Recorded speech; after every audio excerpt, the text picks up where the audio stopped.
आज मैं लेकर आई हूँ रमज़ान स्पेशल के लिए बहुत ही टेस्टी और बहुत ही यूनिक पालक के पकौड़ों की रेसिपी, जिसकी फिलिंग करेंगे मज़ेदार आलू के साथ। तो स्टार्ट करते हैं आज की बहुत ही सिंपल और झटपट बन जाने वाली रेसिपी। अस्सलाम वालेकुम, वेलकम टू मुस्लिम्स किचन। सबसे पहले पालक पकौड़ा की फिलिंग तैयार करेंगे, जिसके लिए 4 आलूओं को बॉईल कर लेंगे। इसके बाद इसको मैश कर लेंगे। आलू जब अच्छी तरीके से मैश हो जाएंगे तो इसमें हाफ़ टी स्पून नमक ऐड कर देंगे। हाफ़ टी स्पून इसमें कुटी हुई लाल मिर्च ऐड कर देंगे। हाफ़ टी स्पून ही इसमें चाट मसाला डाल देंगे। 1 टीस्पून के बराबर इसमें कुटा हुआ धनिया डाल देंगे। हाफ़ टी स्पून से कम यहाँ पर काली मिर्च का पाउडर ऐड कर देंगे। पालक पकौड़ों को मज़ीद टेस्टी बनाने के लिए यहाँ पर मैं हाफ़ ऑरेंज का जूस डाल रही हूँ। आप चाहें तो यहाँ पर हाफ़ लेमन भी डाल सकते हैं, इससे बहुत ज़्यादा टेस्टी पकौड़े बनते हैं। साथ ही इसमें कटा हुआ हरा धनिया और हरी मिर्चें डाल देंगे और अच्छी तरीके से इसको मिक्स कर लेंगे। तो इस तरह से मज़ेदार सी हमारी फिलिंग रेडी हो चुकी है। अब बढ़ते हैं नेक्स्ट स्टेप की तरफ। पकौड़े बनाने के लिए यहाँ पर 1 कप बेसन लेंगे। 1 टीस्पून इसमें लाल मिर्च पाउडर डाल देंगे। 1 टीस्पून ही इसमें साबित धनिया डाल देंगे। हाफ़ टी स्पून इसमें ज़ीरा डाल देंगे।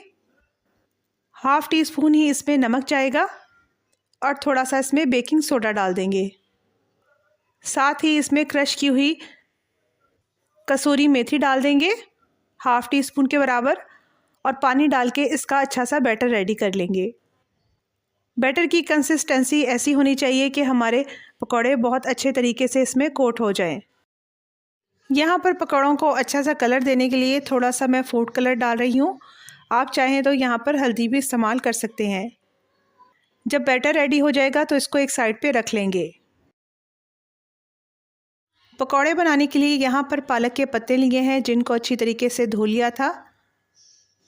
तो यहाँ पर ये कोशिश करें कि जो हम पेयर तैयार करेंगे पकौड़ों का, उसका साइज़ सेम होना चाहिए, ताकि फिलिंग हमारी बाहर ना निकले। पकौड़े बनाने के लिए सेम साइज़ के 2 पत्ते ले लेंगे। एक पत्ते के ऊपर जो फिलिंग हमने आलू की तैयार की थी वो लगा देंगे। यहाँ पर फिलिंग की लेयर आपने ज़्यादा मोटी नहीं लगानी, आलूओं की पतली सी लेयर लगानी है, ताकि पकौड़े हमारे बहुत ज़्यादा क्रिस्पी बने। जब पत्ता पूरी तरीके से कवर हो जाएगा तो इसके ऊपर दूसरा पालक का पत्ता रख देंगे और हल्के हाथ से इसको साइडों से प्रेस करेंगे।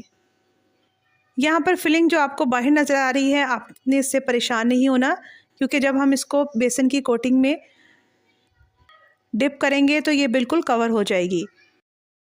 बस इसी प्रोसेस के ज़रिए तमाम पकौड़े तैयार कर लेंगे। तो इस तरह से आने वाले रमज़ान में आप इसी तरीके से पकौड़े तैयार कर कर पहले से रख सकते हैं और अफ्तारी के वक्त इजीली इसको फ्राई कर सकते हैं। यहाँ पर पकौड़ों को फ्राई करने के लिए पहले से ऑयल मैंने गर्म होने के लिए रख दिया था। अब जो बैटर हमने रेडी किया था, इसके अंदर पकौड़ों को डिप करेंगे और पैन के अंदर डाल देंगे। तो यहाँ पर आपका ऑयल इतना गर्म होना चाहिए कि जैसे ही हम पकौड़े इसमें डिप करें तो बबल्स निकलें। इस तरह ऑयल जो है वो बहुत कम हमारा खर्च होता है और पकौड़े भी बहुत ज़्यादा क्रिस्पी रेडी होते हैं। साइडों पर जो गरम गरम ऑयल है वो भी ऊपर डालते जाएंगे, ताकि पकौड़े जल्दी रेडी हों। इसके बाद इसकी साइड को चेंज कर देंगे। और ये देखें कितने अच्छे तरीके से इसकी कोटिंग की थी। पकौड़ों की फिलिंग बिल्कुल भी बाहर नहीं निकली।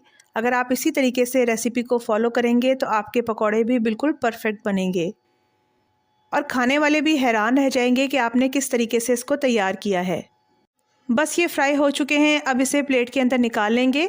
इसी तरीके से बाकी पकौड़े भी रेडी कर लेंगे। इस रमज़ान मैं ला रही हूँ बहुत ही मुनफरिद और बहुत ही जायकेदार अफ्तारी और सहरी की रेसिपीज़। तो अगर ये रेसिपी आपको पसंद आई है तो चैनल को सब्सक्राइब करें, लाइक और शेयर करें। Thank you for watching.